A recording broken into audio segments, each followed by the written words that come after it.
What's good?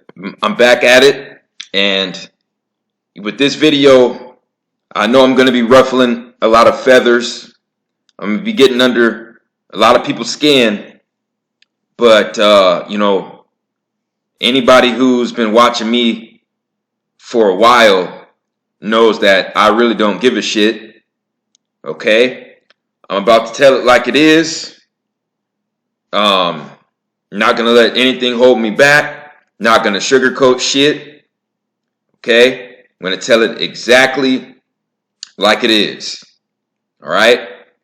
Now, when players are drafted to pro sporting leagues and they're drafted from college, these NFL scouts, they tell, these players behind the scenes that if they conduct these Freemasonic rituals, they will get a certain level of fame, status, and accolades in the NFL, in the NBA, or the MLB.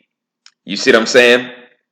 And this is why, some of the main athletes and, star athletes that get accolades in their leagues, they are part of fraternities in their colleges. Okay, so there was an individual by the name of Larry Johnson who was a damn good running back for the Kansas City Chiefs back in the early 2000s, and he retired, I think, maybe after like 8 or 9 seasons. Even though he still put up Hall of Fame numbers, he's tweeted something yesterday. He tweeted something, and it has a whole bunch of people shook, but I'm just going to let you guys know he said nothing but the truth. Nothing but the truth. Okay? This is what Larry Johnson had to say. There is an effeminate agenda going on amongst the NBA and NFL elite, peddled by high-ranking Masons and handlers to indoctrinate the heterosexual sports world without them knowing, for the buying power of the LGBTQ community. Okay? So this is Larry Johnson. Okay? This is a guy who played, a very long time in the NFL, was a very good player. I believe, he was actually a Pro Bowler at one point. And this is what he tweeted. Okay? And I've been saying this for the longest. I've been saying this shit for the longest. Okay? He's the first one that I have witnessed that actually came out to this degree and exposed it to this degree. Actually, saying the word Masons are involved with the NBA and the NFL's agenda. Okay? So this individual right here knows firsthand what the fuck is going on. You see? And for anybody who's saying that there's not an effeminate agenda going on in the NFL, does not know what the hell they're talking about. Okay? And I'm going to explain that. Okay? I'm going to explain that right now. Mr. Larry Johnson was in the NFL during a time where you had real running backs. Real running backs. You had real defenses. Okay? You had real defenses that actually played with defensive pride. And you had real running backs. You see? One of those real running backs was LaDainian Tomlinson. Terrell Davis, Emmitt Smith, Curtis Martin, Brian Westbrook, Jerome Bettis, Eddie George. Okay? And when I show these backs, I'm talking about running backs where you could be backed up on your own 1-yard line. Okay? You could be backed up on your own 1-yard line, and you could hand it off to one of these individuals, and they would hit the right hole, make the right cut, make the right person miss, okay, break the right tackle, and break that run for 99 yards. Okay? You had running backs who could break 99-yard touchdowns. Okay? Who would do things like that on a consistent basis.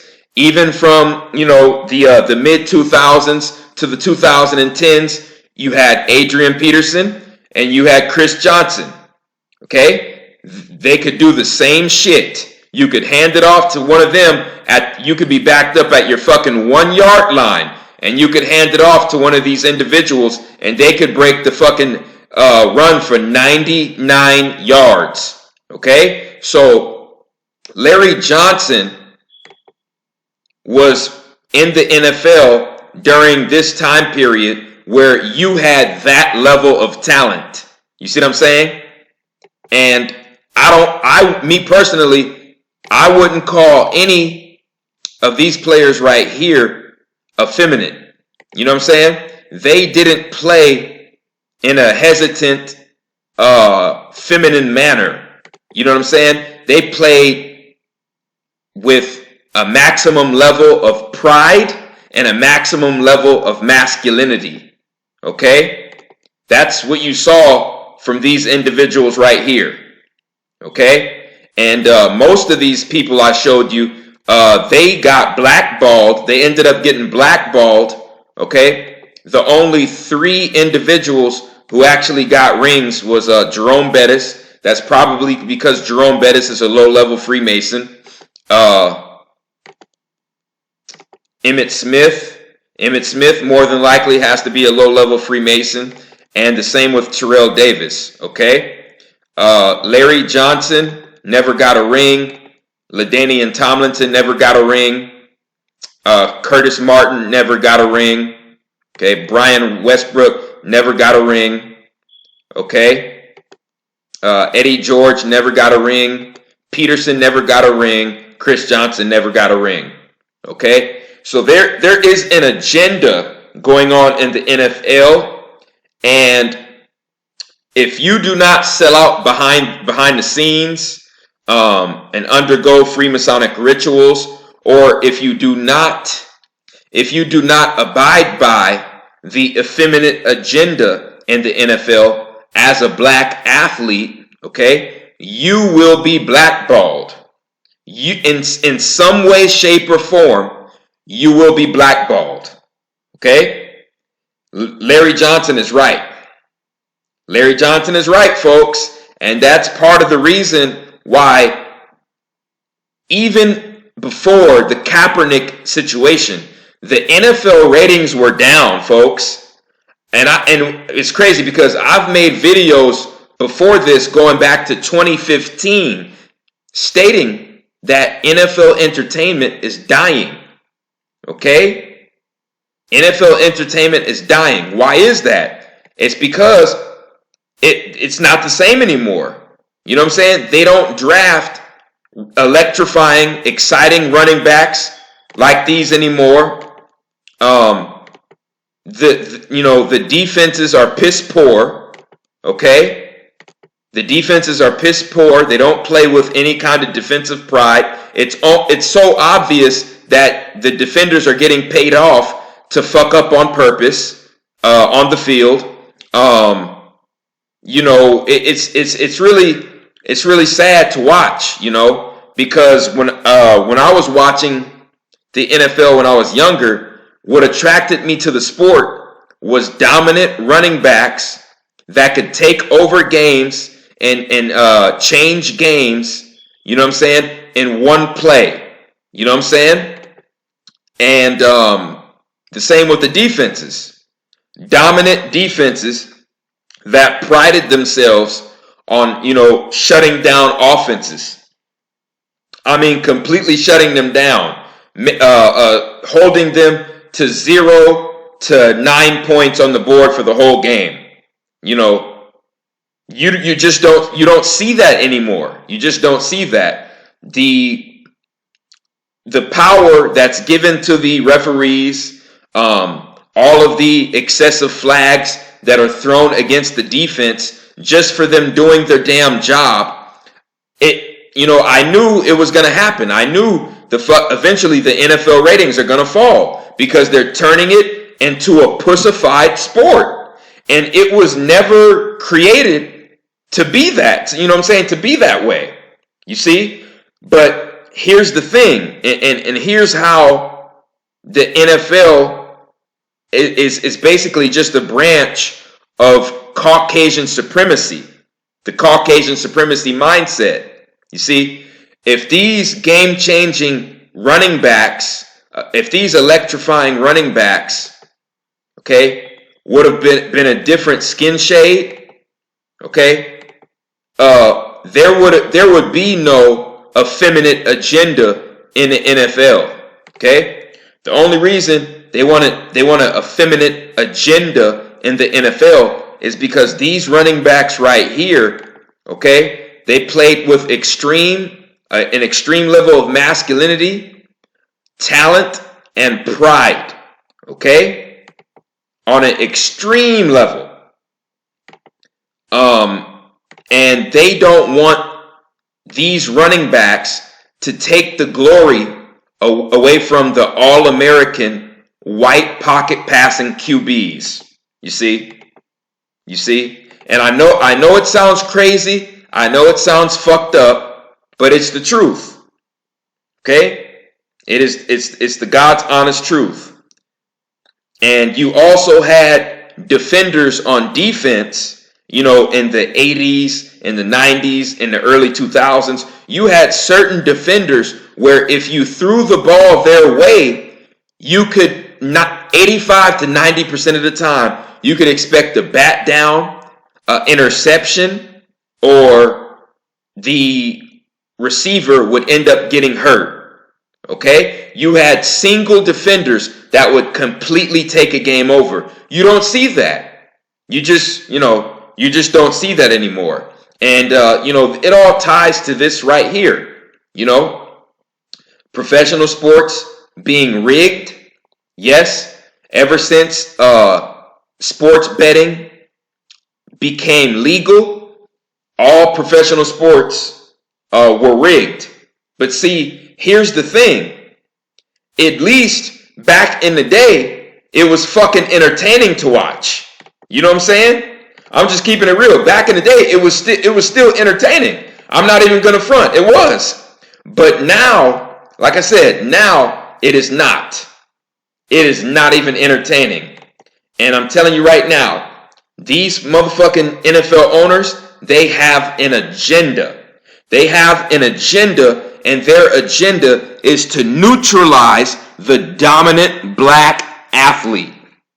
Their agenda is to neutralize, pacify, and feminize the dominant black athlete. Period. End of story. Okay? Because now, this is what they're doing in the NFL. They're drafting scat backs. They're drafting little tiny scat backs.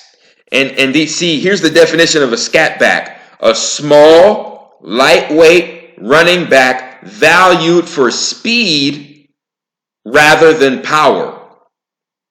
You see what I'm saying? So these individuals could be, good. These running backs could be good. They could average anywhere from 4 to 5 yards a carry. But you really won't see these scat backs breaking 60-yard runs, 80-yard runs, not even 40, 45-yard runs, 90-yard runs. You see what I'm saying?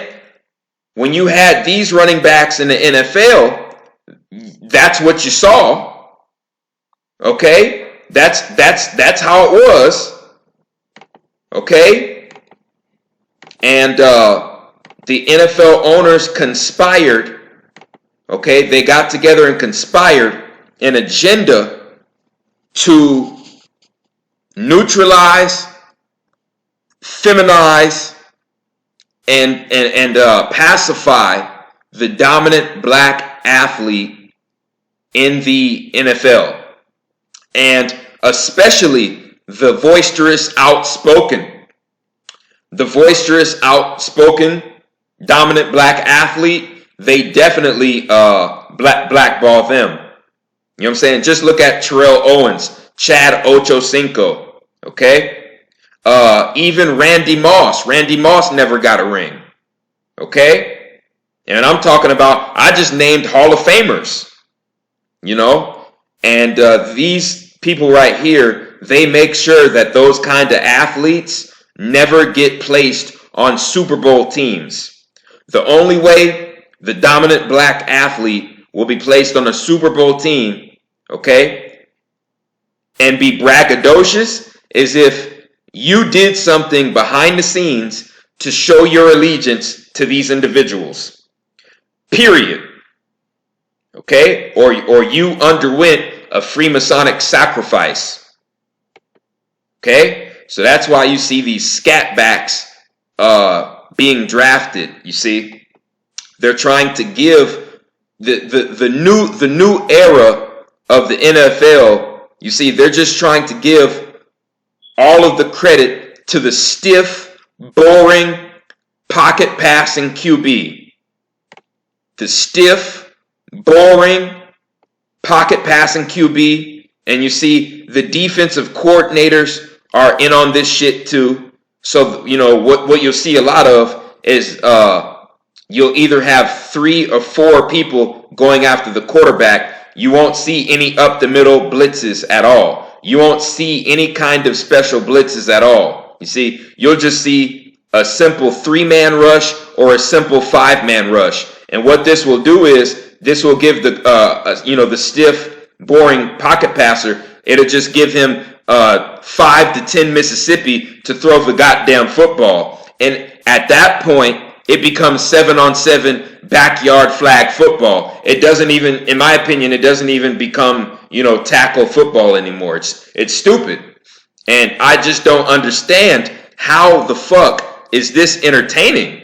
You know what I'm saying? And people who've been following my channel, they know I break down the rituals and the symbology and the number code behind all these fixes. You see what I'm saying?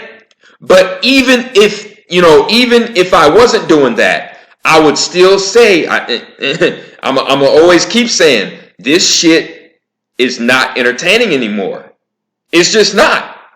It's not. Who the fuck wants to see a quarterback have 5 to 10 Mississippi to throw the fucking football and hit a wide open receiver for 15 to 35 yards each play? It's stupid.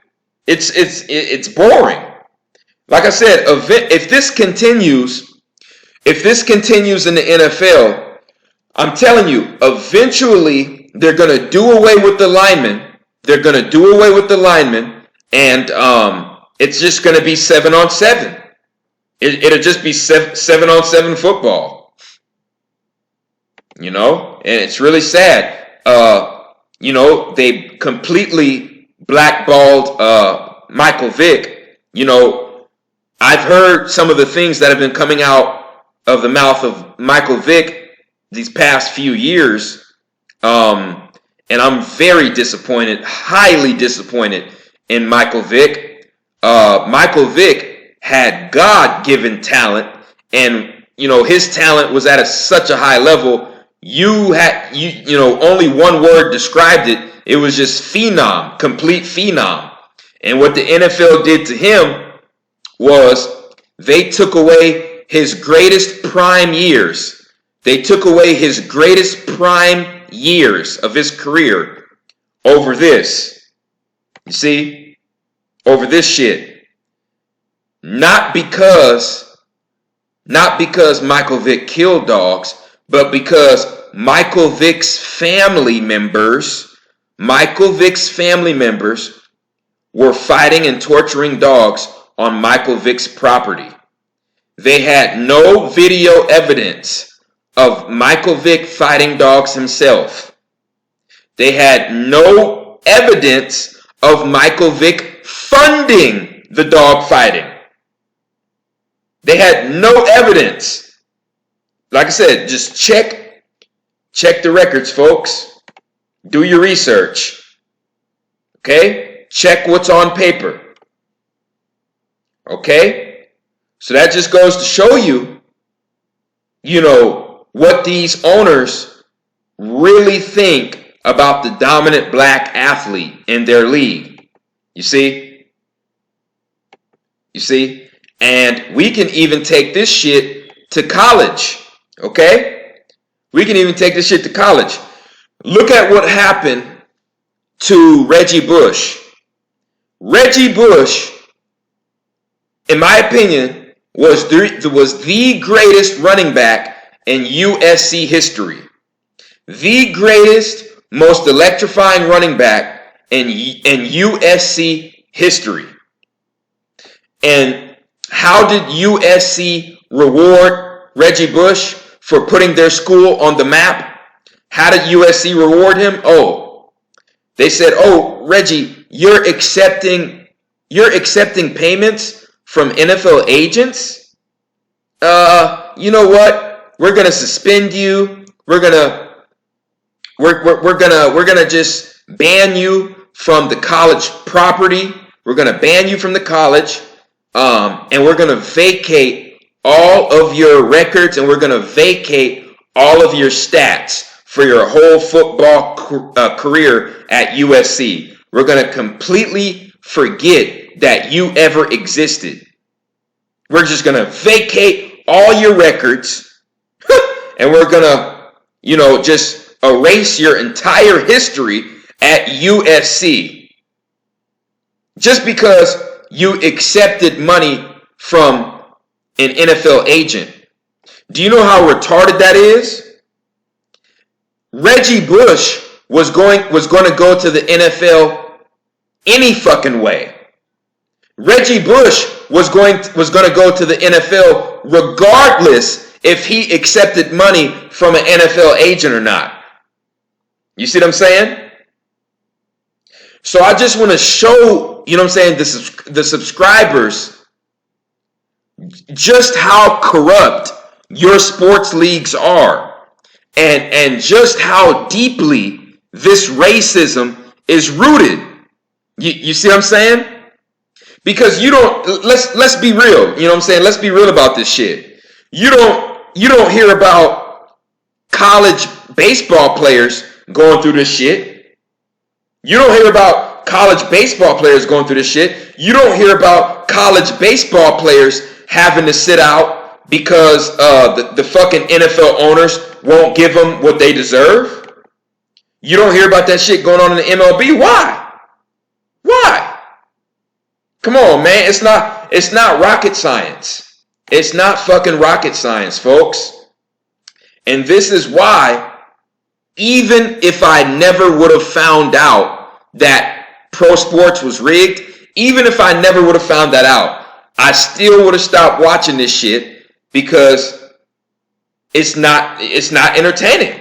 It's just not entertaining anymore. It's not. There's really no real running backs anymore that can just break a run and take control of a game, put the whole team on their back, and defenses don't play nowhere near at the level that they used to play. So it's just not even entertaining anymore.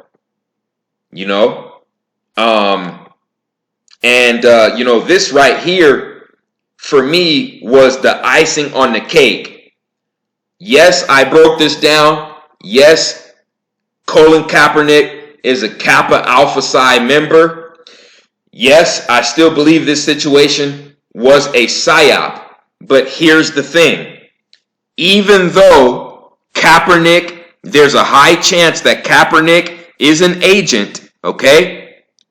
Kaepernick still gave all of the black athletes in the NFL an opportunity to say, you know what? Fuck this shit.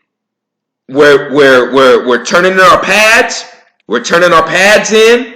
We're gonna get together and we're gonna create our own fucking league. Colin Kaepernick's knee still gave all of the black athletes in the NFL and in other leagues He gave everyone the opportunity to say, you know what? If they don't want to respect our plight and what the fuck we're standing for, we're going to come together, put our money together, and create our own league. Yeah, we won't be getting fast money like we used to, but we know eventually that the league, won't have a choice but to listen to what we're saying. Do you realize if every black athlete in the NFL, if they would have followed Kaepernick at that time and they all would have got together and said, you know what, we're creating our own league, the motherfucking NFL would have failed in less than a week. Let me repeat. The motherfucking NFL would have collapsed in less than a week. Okay? 75 to 80% of the NFL is so-called African American. So, are you really going to tell me that the NFL would have had the same ratings with an all-white league? With an all-Caucasian league? People, don't fool yourself, okay? Don't fool yourself. Every black athlete in the NFL had an opportunity to come together and say, you know what, fuck this. You know what I'm saying? We're going to ride with them. We're going to put our money together to create our own league. The fucking NFL owners wouldn't have had a choice but to comply to what the players wanted. You see? That would have put the fucking NFL owners on their knees. Okay? But what happened?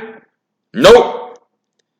Most of our people don't have no kind of backbone, no fucking backbone, no kind of integrity, no kind of heart. You know what I'm saying? And they're all about the cash flow. You see, but they don't realize they have the cash and the opportunity to create their own fucking league. You know what I'm saying? This situation right here put the ball in the black athlete's court. You see what I'm saying? They had the opportunity to create their own league, and they didn't do it. They didn't do it because they love the fucking plantation. And that's what it is. I got to keep it real. They love their plantation too much. You know what I'm saying? Ignorance is bliss to some. But I definitely don't teach that on this channel. But I just had to express my true feelings on why I really despise the NFL more so than any other sports league, because people don't understand. These individuals lay their life on the line. You know what I'm saying? They lay their life on the line, but they get paid the least out of every other professional sport. Why is that? You know what I'm saying? And that's obvious. You know what I'm saying? It has to do with the color of most of the players' skin. Okay? Because like I said, we don't see these problems in baseball. You don't hear no motherfuckers in baseball talking about, man, the owner not, you know what I'm saying, paying me what I deserve. It's really sad, but like I said, the truth must be known. And if anybody still has any inquiries about the Super Bowl 54 outcome or the MLB World Series outcome, go ahead and add me on Instagram. DM me on Instagram. It's RFG_chosen1, the number 1. Okay? So, that's really all I had to say on this topic. I appreciate everyone who supports RFG and Atlantean movement. Please like, share, and subscribe. It's the Chosen One, man. I'm out.